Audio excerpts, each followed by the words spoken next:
না না থাকেন থাকেন থাকেন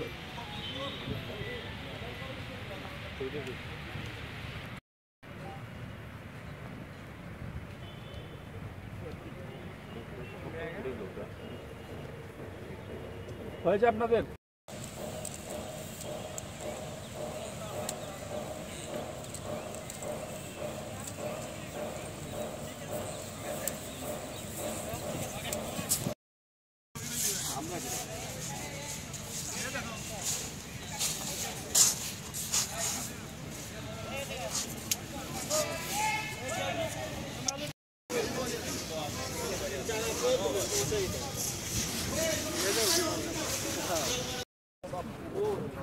সবাই রেডি হলে আমাকে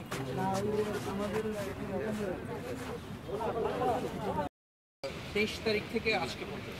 আচ্ছা, আমরা দেখলাম আজকে নতুন একটা আইটেম। গত এক মাসে সিলেট সেক্টর প্রায় 46 কোটি 78 লক্ষ টাকার অবৈধ চোরাচালানি পণ্য জব্দ করেছে, যার মধ্যে সিলেট ব্যাটালিয়ন 31 কোটি, সুনামগঞ্জ ব্যাটালিয়ন 10 কোটি এবং যোগীগঞ্জ ব্যাটালিয়ন 5 কোটি টাকার অবৈধ চোরাচালানি পণ্য জব্দ করেছে।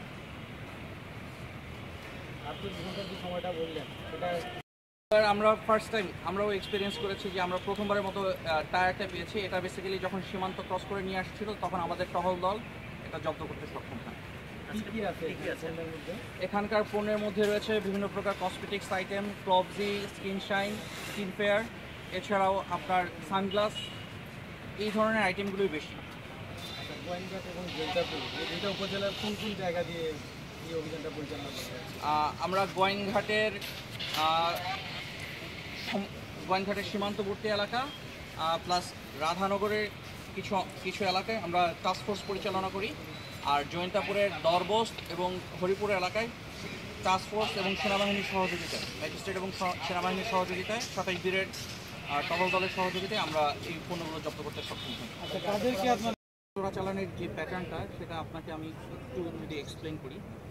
এটা হলো, দেখা যাচ্ছে যে চা বাগানের মাঝখানে সে কোনো একটা পয়েন্টে সে তার জিনিসগুলো এনে ডাম্প করে রেখে সে ওটা ঢেকে রেখেছে।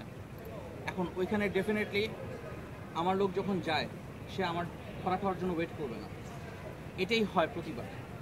আসলে সীমান্তে যেই চোরাচালানের প্যাটার্ন, ওদের প্যাটার্নটাই ঠিক এরকম যে ওরা এনে কোনো একটা জায়গায় ডাম্প করে অল্প অল্প করে নিয়ে এসে ডাম্প করে।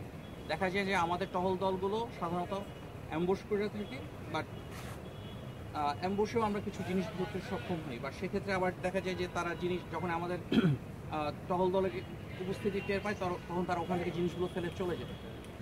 তো এটা ব্যর্থতা না, ঠিক এটা আমরা